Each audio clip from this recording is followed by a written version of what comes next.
ਕੀ ਹੋ ਰਿਹਾ ਦੋ ਮੁਜ਼ਾਕਰਾਤ ਹੋ ਰਹੇ ਇੱਕ ਮੁਜ਼ਾਕਰਾਤ ਹੋ ਰਹੇ ਨੇ ਸਰਹੱਦ ਦੇ ਉੱਤੇ एक हो रहा है पटियाला में।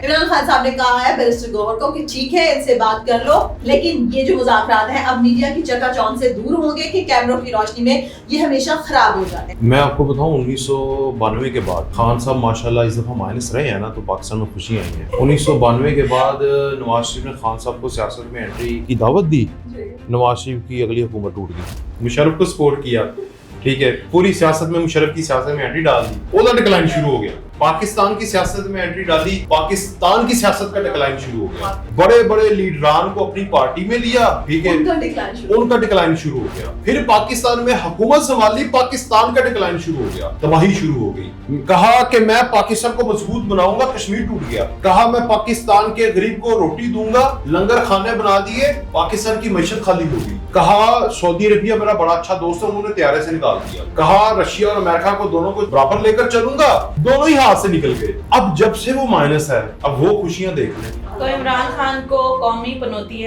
आज़म का खिताब मिल जाना चाहिए। अस्सलाम वालेकुम, 360 डिजिटल के साथ मैं हूं आपकी होस्ट फायजा बुखारी। आज के पॉडकास्ट में हमें ज्वाइन किया है सादिया खालिद और वकास फलाना ने। अस्सलाम वालेकुम। वालेकुम अस्सलाम, क्या हाल है? वालेकुम अस्सलाम, कैसी हैं आप? अल्हम्दुलिल्लाह मैं ठीक हूं, आप दोनों कैसे हैं? मैं आज थोड़ी सी टायर्ड हूँ, थोड़ी सी बीमार हूँ, लेकिन अल्हम्दुलिल्लाह हमेशा की तरह पुरजोश हूँ। अल्हम्दुलिल्लाह आप लोगों ने कल जाके अखीर किस्म का शोगल भी लगाया और माशाल्लाह इतने खुश लौटे हैं ना। जी बहुत खुशी हुई। और जो रेंजर्स के जवान थे, लिटरली एक तो फायजा मैं उनके ना यहाँ पे सिर्फ आ रही थी, माशाल्लाह बहुत अच्छे लंबे जवान। एंड सेकंडली और जब उन्होंने कहा कि मैं तो 360 का सब्सक्राइबर हूँ, मैं आपके सारे पॉडकास्ट देखता हूँ। आप सोचें आपके जब जवान जिनको आप अप्रिशिएट करने जा रहे हैं वो आगे से कहें कि जी हम तो आपको देखते हैं डेली, तो कैसा फील होता है? वो बड़ी एनर्जी आई हम पे। अच्छा वैसे स्टूडियो में भी जब हम बैठ के बात करते हैं तो खैर वो जो हुब्बुल वतनी का जज्बा है उससे तो हम लोग सरशार हैं, लेकिन आप लोग तो खुद कल बागा पे गए थे और सामने ये सब कुछ देख के तो फिर बहुत ही ज्यादा है ना। असल में जो मामलात है ना, वो मामलात ये हैं कि ये पिछले 3 सालों में इसी इदारे को आइसोलेट करने की भरपूर कोशिश हुई है। और अल्लाह, मैं बार बार बात करूँ, 1000 बार करूँगा, 1,00,000 बार करूँगा कि जिसको अल्लाह रखे उसको कौन चखे। इज़्ज़त ज़िल्लत का मालिक अल्लाह है। तो आप जिसको जितना मर्जी आइसोलेट और आवाम के दरमियान नफाक पैदा करके उनको तनहा करके और ख़ुद को पता नहीं चैंपियन बनाने की कोशिश, वो कोई भी हो, आपको तो पता मैं किसकी बात कर रहा हूँ, तो उसके बावजूद भी आज अगर अवाम समेत हर कोई मुखालिफ, हर कोई उसी हवा में बह रहा है जो हवा चल पड़ी है, और ये हवा अब रुकने वाली नहीं है। ये हवा रुकने वाली नहीं है क्योंकि ये हवा मजबूर करेगी। ये जैसे 1965 है ना, वो आज तक भूला आपको, 2025 भी नहीं भूलेगा, अगले 70 साल नहीं भूलेगा आपको। इंशाल्लाह ऐसा ही है। और कल जिस तरह से वज़ीर आज़म शहबाज शरीफ साहब गए हुए थे फौजी जवानों के दरमियान, और अच्छा शहबाज शरीफ साहब अक्सर जोशी खिताबत में माइक उल्टा देते हैं और उनकी चीजें देखते रहते हैं। नहीं, अभी तो वज़ीर आज़म बन के काफी बेहतर हो गया। और कल भी लेकिन वो पता चल रहा था, बल्कि आज मतलब अगर हम किसी को भी उठा के देख लेना सारे अखबारात के कॉलम्स, वो यही बात है। और आम हमारे फैमिली में भी है कि लोग खुशियां मना रहे हैं, और ये खुशी माशाल्लाह माशाल्लाह अल्हम्दुलिल्लाह इंशाल्लाह कायम रहेगी। ये खत्म होने को ही नहीं आ रही है, ठीक है ना। सोशल मीडिया पे भी हम देख रहे हैं और पर्सनल लाइफ में भी देख रहे हैं। तो शहबाज शरीफ साहब भी बहुत खुश थे और खुशी के दौरान उन्होंने आर्मी चीफ साहब को 2-3 बार वो कहते ना थपकी दी, एप्रिसिएशन दी। तो फिर उन्होंने कहा कि जी सर, फिर बहुत अच्छा खिताब था। भारत को इससे बहुत ज्यादा आग लगी है क्योंकि उन्होंने फिर कहा कि अगर तुम जवाब दोगे, ये गलती करोगे, तो इससे ज्यादा बड़ा रिएक्शन हम देंगे। असल में कल जो टैंक के ऊपर खड़े हुए थे ना, वहां पर पाकिस्तान में जमहूरियत नजर आई है। पहली दफा पता चला है लीडर कौन है, पॉलिसी कौन बनाता है, इम्प्लीमेंट कौन करता है। पहली दफा पता चला है कि पाकिस्तान के अंदर इदारा सिविल गवर्नमेंट एक पेज पर है, एक टैंक पर है। पहली दफा पता चला है कि पाकिस्तान में थैंक यू पहली दफा पता चला है पाकिस्तान में, मतलब ये बातें होती थी, तो हम सुनते आए थे ना, लेकिन एक टैंक पर है ये अच्छी। एक बात और बड़ी बात मैं क्लियर कर देता हूँ, जो लोगों के ज़हनों में है ना कि वज़ीर आज़म की कोई हैसियत नहीं है, वो भी कल हमने देख लिया। भाई वज़ीर आज़म 24 करोड़ अवाम का इलेक्टेड नुमाइंदा है। Chief of Army Staff, Joint Chief, everybody has to follow his instruction. This is اسلامی جمہوریہ پاکستان, دی کانسٹیٹیوشن پاکستان یہی کہتا ہے, اور یہی ہم نے دیکھا کس کا کیا رول ہے, اس میں کتنی مداخلت کرنی ہے, ماضی میں ہوتی رہی ہے, پہلی دفعہ ایسا نہیں ہوا. دیکھیں بنیاد مرصوص اناؤنس کیا چیف آف آرمی اسٹاف نے. دیکھیں یہاں پر وزیر اعظم نے کسی قسم کی کوئی, بھارت میں کیا ہوا ہے, بھارت میں ایئر چیف کو اس کے اسکواڈرن لیڈرز اور باقیوں نے تھپڑ مار دیے, اس کو کٹ دیا ہے. اس کی وجہ یہ ہے کہ ایئر چیف کی حیثیت یہ ہے کہ وہ اپنے وزیر اعظم کو کوئی بات نہیں کر سکتا. یعنی جس کو دیکھیں پروفیشن میرا ہے, اب کیمرہ مین جو ہے یہ میرا بیٹھا ہوا ہے, اس نے کیمرہ چلانا ہے, میں نے بولنا ہے, مجھے پتا ہے آڈیو کا سب کچھ پتا ہے, مگر ایگزیکیوٹ کون کر رہا ہے؟ کیمرہ مین. اگر میں اس کو ہٹا کے ادھر جا کے واپس آؤں گا تو آپ کو کیا لگتا ہے کہ یہ 15-20 منٹ میں پوڈ کاسٹ ہو جائے گا؟ نہیں ہو پائے گا. دا سیم بھارت میں یہ ہوتا ہے کہ جو ان کی سول گورنمنٹ ہے اس نے تو اپنا غلام تو چھوڑے, اس نے اپنے کامے رکھے ہوئے ہیں, کمی نہیں ہوتا جیسے کہتے ہیں کام کرنے والا, اس نے ان کو اپنی فوج کو اس طرح رکھا ہوا ہے. فوج نو ڈاؤٹ جمہوری معاشرے میں فوج نے وزیر اعظم کو اوبے کرنا ہے, مگر جہاں پر وزیر اعظم کی سوچ ختم ہوتی ہے جنگی اعتبار سے, وہاں سے چیف کی شروع ہوتی ہے. کیونکہ وزیر اعظم امریکہ کے اندر پریزیڈنٹ اناؤنس کرتا ہے وار, پریزیڈنٹ وار لڑتا نہیں ہے, مداخلت نہیں کرتا. پھر یہ کرتا ہے کہ یار میرے فورن افیئرس کے حوالے سے یہ جو وار ہے میرے انٹرسٹ کے خلاف جاری ہے, کم بیک. بس پھر سی آئی اے اور پینٹاگون اسے بتاتی ہے کہ اگر ایسا ہوا تو یہ ہو جائے گا, پھر وہ ڈیلے کرتے ہیں, اور یہ ہم نے پچھلے 70 سالوں میں دیکھا ہے. دا سیم پاکستان کے وزیر اعظم نے اسی پالیسی کو بنایا. انہوں نے کہا میں ہوں, I am the leader, but صورتحال ہے جنگی صورتحال, وہاں پر جنگی صورتحال میں جس کے ہاتھ میں کمان ہے اس کے ایک کام میں نے 1 انچ مداخلت نہیں کرنی, بس بتانا ہے کہ مجھے بھارت کو ٹھوکنا ہے, مجھے رزلٹ چاہیے, اٹس اپ ٹو یو. آپ پیچھے بیٹھ گئے ہیں, وزیر اعظم ایک دفعہ بھی سامنے نہیں آئے. کون آیا؟ D G I S P R آئے, اورنگزیب آئے, اور دوسرے سائلنٹ گائے صاحب آئے. اب یہ لوگ آئے, انہوں نے بتایا. سول گورنمنٹ نے اس طرح سے نہیں بتایا کہ جس طرح ان کا سیکٹری خارجہ بیٹھ کے بتا رہا ہے اور جھوٹ بول رہا ہے, اس کو وار افیئرز کا پتہ ہی نہیں ہے. اور بھائی تم سیکٹری خارجہ بعد میں آئے گا, ابھی تم گراؤنڈ پہ بتاؤ کہ ہو کیا رہا ہے, اصل میں ہم نے ان کا کتنا نقصان کیا, اور اس سے بہتر فوجی ہی بتا سکتا ہے. لیکن جو کام ہوتا ہے نا کہ ایک ملک کے ہیڈ کا, چیف ایگزیکٹو کا, وزیر اعظم شہباز شریف کا یہ کام بنتا تھا, اور اس پہ ان کو پوری دنیا سے تعریفیں مل رہی ہیں کہ ان کا کام تھا قوم کو اعتماد میں لینا, پولیٹیکل پارٹیز کو لینا. دیکھیں انہوں نے تو پی ٹی آئی بیرسٹر غور کو بھی کال کی, ہر ایک کو کی. وہ شہباز شریف صاحب ہمیں بار بار نظر, انڈیا میں یہی بات ان کی عوام رو رہی ہے, پیٹ رہی ہے, عورتوں کی ویڈیوز ہمارے سامنے آ رہی ہے کہ جی شہباز شریف صاحب تو بار بار ٹیلی ویژن پہ ہمیں آتے رہے اور اپنی قوم سے خطاب کرتے نظر آئے, لیکن مودی جو تھا وہ آخر میں جا کے ایئر فورس کے پاس. لاسٹ کمنٹ کروں گا پھر سعدیہ سے بات کریے گا. اس وزیر اعظم نے کسی بندے کے اوپر یہ الزام نہیں لگایا وہ تو کنگ بنا ہوا تھا, یہ تو نہیں بولا.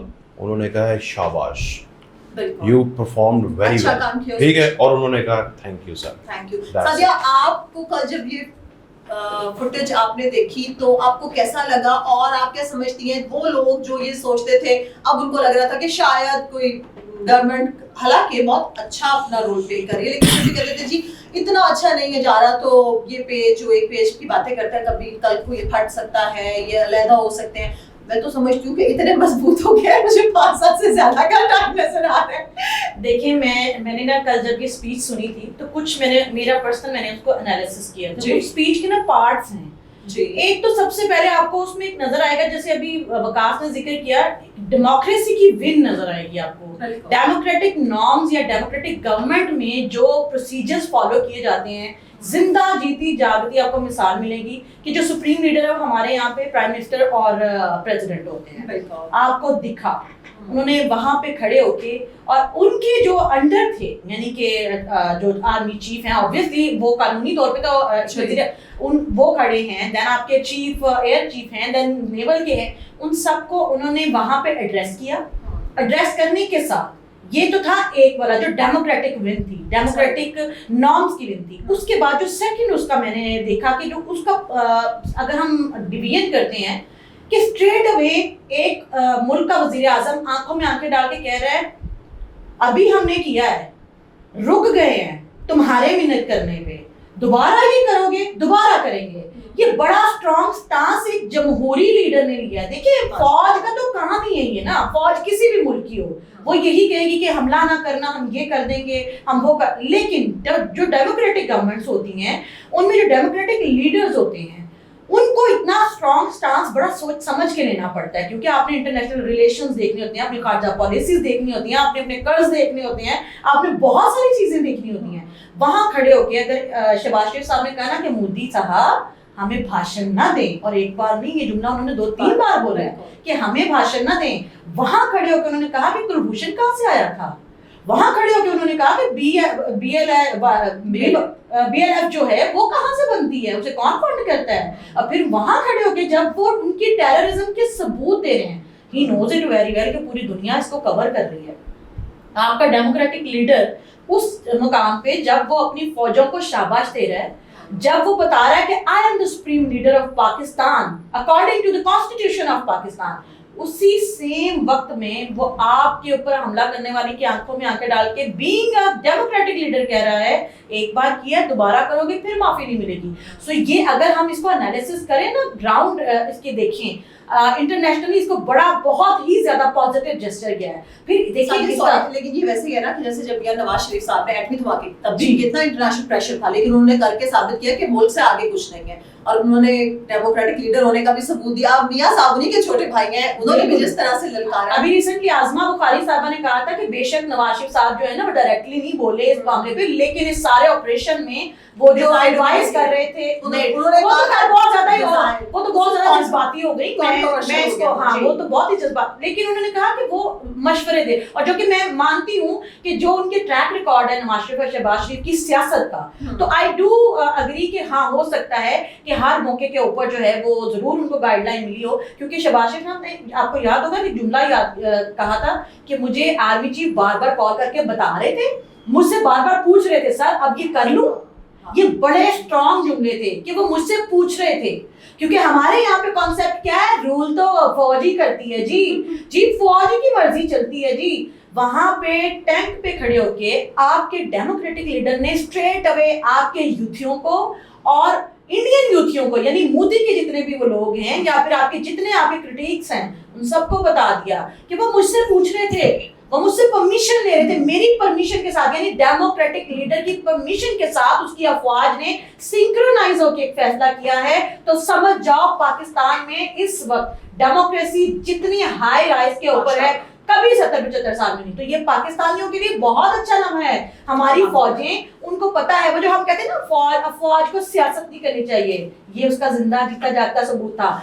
आपके लीडर ने कह दिया वो सियासत नहीं कर रहे थे, वो सियासतदान से, सियासी लीडर से पूछ के, उसकी इजाजत से, उसकी परमिशन से हर वो टास्क कर रहे थे जो कि वो जवाब दे हैं मुझे as a being leader of Pakistan. और इसके बाद लास्ट में इसको कंक्लूड करूंगी कि ये स्पीच ये सिर्फ पाकिस्तान में नहीं इसने इम्पैक्ट क्रिएट किया। अगर आप इंटरनेशनल मीडिया देखें, कल मैं देख रही थी इंडियन सहाफियों ने वो बैंड बजाई है मोदी की, और उन्होंने कहा है कि ये हार गया है, राफेल गिर गए हैं, फलां हो गया। पहले तो ये मान नहीं रहे थे ना, अब आहिस्ता आहिस्ता उनका भी सॉफ्टवेयर अपडेट होने लग गया। आपको पता है जब वो आलमी सतह पे जलील हुए तो भारतीय सहाफियों के भी सॉफ्टवेयर अपडेट हो रहे हैं और अब वो खुद मान रहे हैं। तो ये शिकस्त का ऐलान, और यहाँ से सुप्रीम पाकिस्तानी लीडर और उनकी तमाम अफवाज को थपकी देते हुए कहना कि शाबाश बब्बर शेरो, मैं तोड़े नाना तुझे कमाल कर देता है, और फिर दोबारा ना करना, ये एक बहुत स्ट्रॉन्ग और आपकी फतह का ऐलान है। बिल्कुल। अच्छा, आपने कहा ना कि इंडियन मीडिया जो है वो मोदी को बोल रहा है, और इंडिया की एक खबर मैंने अभी आते पढ़ी थी कि इंडिया में करण थापड़ ने नजम सेठी साहब को इंटरव्यू किया था, उस पे करण थापड़ पे एक हिंदू वकील ने मुकदमा कर दिया है क्योंकि इसने नजम सेठी से इंटरव्यू क्यों किया। नजम सेठी इस इंटरव्यू से पहले ISI से ब्रीफिंग लेके आया था, इसलिए उसने इंटरव्यू दिया। और जब उसने पहलगाम वाक़े का कहा कि ये भारत ने करवाया है, सेठी साहब ने कहा, तो उसने कहा कि करण थापड़ इसका दिफा ही नहीं कर सका अपने मुल्क का, लिहाजा इससे भी बड़ी बात बता दूं जी, क्या कहते हैं, BLF नहीं बीजेपी भारतीय जनता पार्टी, उसके एक मिनिस्टर ने कहा है कि ये जो खातून नहीं है करना, जी, लेकिन अब देखो ये दहशतगर्दों की सपोर्टर है। आज बिल्कुल, लेकिन अच्छा, इससे भी बड़ी बात छोड़े ना अभी यार, इधर आ जाना जरा। हाँ, भला की हो रहा है, दो मुज़ाकरात हो रहे हैं, मैंने ये बात आपसे करनी है। एक मुज़ाकरात हो रहे हैं सरहद दे उत्ते, एक हो रहा है पटियाला में। और वो बात ये है कामयाब केड़े उन्होंने ये आपको पता होगा इंशाल्लाह सरहद वाले कामयाब होंगे कि जी इमरान खान साहब ने फाइनली मेरा ख्याल है बेचारे ने देख लिया कि हो कुछ नहीं सकता, सो उन्होंने शहबाज शरीफ ने जो कौमी असम्बली में खिताब किया और कहा कि कौमी मामलात पर तहरीक इंसाफ को शामिल होना चाहिए। इमरान खान साहब ने कहा है बैरिस्टर गौहर को कि ठीक है इनसे बात कर लो, लेकिन ये जो मुज़ाकरात हैं अब मीडिया की चकाचौंध से दूर होंगे कि कैमरों की रोशनी में ये हमेशा खराब हो जाते हैं। अच्छा वैसे हमेशा खान साहब खुद ही अनाउंस कर देते थे, बैरिस्टर गौहर ने तो पहले भी मुलाकातें अनाउंस नहीं की। अच्छा ये तो हो गया, मुलाकातें होंगी, बातें होंगी, लेकिन दूसरी तरफ वो ये फिर कह रहे हैं कि इन मुज़ाकरात को मिलिट्री एस्टैब्लिशमेंट की हिमायत हासिल होनी चाहिए, ये तभी कामयाब होंगे। मैं आपको बताऊं 1992 के बाद खान साहब माशाल्लाह इस दफ़ा माइनस रहे हैं ना, तो पाकिस्तान में खुशी आई हैं। 1992 के बाद नवाज शरीफ ने खान साहब को सियासत में एंट्री की दावत दी, नवाज शरीफ की अगली हुकूमत टूट गई, मतलब तोड़ दी गई। ठीक 1993 फिर उसके बाद आगे सुनी जाए आप। मुशर्रफ के साथ सपोर्ट किया, मुशर्रफ को सपोर्ट किया, ठीक है, पूरी सियासत में मुशर्रफ की सियासत में एंट्री डाल दी, ओदा डिक्लाइन शुरू हो गया। पाकिस्तान की सियासत में एंट्री डाली, पाकिस्तान की सियासत का डिक्लाइन शुरू हो गया। फिर उसके बाद बड़े बड़े लीडरान को अपनी पार्टी में लिया, ठीक है, उनका डिक्लाइन शुरू हो गया। फिर पाकिस्तान में हुकूमत संभाली, पाकिस्तान का डिक्लाइन शुरू हो गया, तबाही शुरू हो गई। फिर कहा मैं पाकिस्तान की दोस्ती की बाजवा साहब का डिक्लाइन शुरू हो गया, फैज हमीद के साथ की फैज हमीद साहब का डिक्लाइन शुरू, और सुने बंदे का कोर्ट मार्शल हो गया। हाँ उधर मार्शल हो गया। कहा कि मैं पाकिस्तान को मजबूत बनाऊंगा, कश्मीर टूट गया। कहा मैं पाकिस्तान के गरीब को रोटी दूंगा, लंगर खाने बना दिए, पाकिस्तान की मईशत खाली हो गई। कहा मैं पाकिस्तान का सर नहीं झुकने दूंगा। कोई ऐसा प्लेटफॉर्म नहीं था जहां पर पाकिस्तान के लोगों का और पाकिस्तान के एम्बेसडर जो हैं उनको हजीमत का सामना न करना पड़ा। कहा सऊदी अरबिया मेरा बड़ा अच्छा दोस्त है, उन्होंने तैयारे से निकाल दिया। कहा रशिया और अमेरिका को दोनों को बराबर लेकर चलूंगा, दोनों ही हाथ से निकल गए। और फिर उसके बाद कहा मैं बुजदार को कामयाब करूंगा, वो कामयाब क्या होता, पूरा पंजाब ही नाकाम हो गया। फिर उसके बाद कहा कि मैं पाकिस्तान का भारत के सामने सीसा पलाई दीवार बनूंगा, ठीक है ना, रेत की तरह विद इन सेकंड्स बंदा भी दिता तो क्या मैं हमला कर दिया। अब जब से वो माइनस है, अब वो खुशियां देख लें। तो इमरान खान को कौमी पनौती आजम का खिताब मिल जाना चाहिए। तो मैं कह रहा हूं कि जिस तरह वो एक दफा रोमा ने बात की थी ना कि जहां जहां जिस चीज पे इसने हाथ रखा है उसका डिक्लाइन हुआ है, वो मातीर मोहम्मद से लेके डोनाल्ड ट्रंप से लेके पता नहीं दुनिया पूरी घुमा के ले आई। इसी तरह मैं ये कह रहा हूं कि इसने जिस चीज के बारे में हाथ रखा है वो तो डिक्लाइन हुई है, और जहां जहां से ये निकला है वो शानदार हुई है। जैसे पाकिस्तान का वजीर आजम खत्म हुआ, ठीक है, इसने कहा पाकिस्तान डिफॉल्ट होगा, आज तक नहीं हुआ। कहा पाकिस्तान की सिविल गवर्नमेंट जो है उसके ऊपर तो हमेशा फौज जो है वो काबज होकर बैठी रहती है। आज हमने देख लिया कि शहबाज शरीफ की हर एक इंस्ट्रक्शन के ऊपर आर्मी चीफ अमल कर रहा है। कहा कि सारे फैसले GHQ से होते हैं, पता चल गया कि सारे तो प्राइम मिनिस्टर ऑफिस से होते हैं। ये कहता रहा, इसने कोशिश की यही कि समझाता रहा ना, जब निकला तो सारा कुछ सही हो गया। जैसे इसने कहा कि जो पाकिस्तान की वजारत खजाना है ये तो IMF से सारा बजट बनाती है, हमने बहुत सारी IMF की शिकें बाहर निकाल के अवाम को रिलीफ दे दिया, बिजली का रिलीफ दे दिया, ऐसे ही हुआ ना। वो सारी चीजें जहां जहां ये बता के करता रहा है वहां से ये बाहर निकला है तो सब कुछ ठीक हो गया है। इसने कहा कि अल्लाह माफ करे थोड़ा कि कैदियों को रिहा करा दो, ठीक है, और खुद कैदी बन गया। मतलब जो सऊदी अरबिया से कैदी थे उनको रिहा करवाने गया, वापस आया, थोड़ी देर बाद ये खुद कैदी बन गया। तो मैं कहता हूँ कि इसका मसला ये है कि अब इसने इसराइल के साथ दोस्ती की है, अब देखिएगा इसराइल भी टूटना है। मैं इसको ना थोड़ा सा एक्सटेंड करना चाहूंगी। ये जब कह रही हैं उन्होंने अभिनंदन को चाय का कप पिला के कहा था सर प्लीज ले जाएं, और एक शहबाज शरीफ की रिजीम है जिसमें DGMOs की मीटिंग होती है और वो कहते हैं कि सर प्लीज हमारे जो हैं वो कैदी वो वापस कर दिए जाएं और जो हमारा नुकसान हुआ है। तो उन्होंने कहा ना ना ना, पहले सिंध-क्लास मुआहदे की शिकस्त तस्लीम करके ट्रीटी के ऊपर वो साइन करो, साइन करोगे तो फिर हम तुम्हारी बात मानेंगे, वरना हमने तब तक जो है ये सीज़फायर तस्लीम नहीं करना। तो ये बड़ा एक डिजास्टरस चेंज है। और जहाँ तक बात ये कह रही है ना कि वाकई उसको पनौती आजम का मिलना चाहिए। ہمارا جو وزیر اعظم اس وقت ہے جی. جس کا یقین مانے فائزہ، میں نے ابھی جب میں ویڈیوز دیکھتی ہوں میرا دل اتنا بڑا ہو جاتا ہے. عرب والوں نے اتنی خوشیاں منائی ہیں، بنگلہ دیش ڈول تاشے نکال کے وہ باہر آ گئے. آپ کے ترکی والے، چائنا، اور چائنا والوں نے وہ کمن گیٹ یو وہ ان کے وہاں ٹرینڈ کر رہا ہے. آپ کو پتہ ہے وہ جو انہوں نے رافیل کا مذاق اڑانے کے لیے ویڈیو بنائی تھی وہ اس وقت چائنا میں ٹرینڈ کر رہی ہے، اور ہر دوسرا بندہ اس کے اوپر ویڈیو بنا کے بھارت کے رافیل کا مذاق اڑا رہا ہے. پاکستان کی، بالکل پاکستان کی جو یہ فتح ہے اس کا صرف پاکستان نے خوشی نہیں منائی، عالم اسلام نے، اور جہاں جہاں پاکستان کا کوئی بھی دوست ملک ہے نا سب نے خوشی منائی ہے. عالم اسلام کی فتح ہے. لاسٹ بات کرنا چاہوں گا، قیدی قید ہویا، ہاں پاکستان جڑا انٹرنیشنل چنگلی چو آزاد ہو رہا. زبردست. سعدیہ آپ کا بہت شکریہ، وقاص آپ کا بہت شکریہ، تمام دیکھنے والوں کا شکریہ. آخر میں اتنا ہی، اپنا خیال رکھیں، اپنے پیاروں کا سب سے بڑھ کے پاکستان کا خیال رکھیں. اللہ حافظ.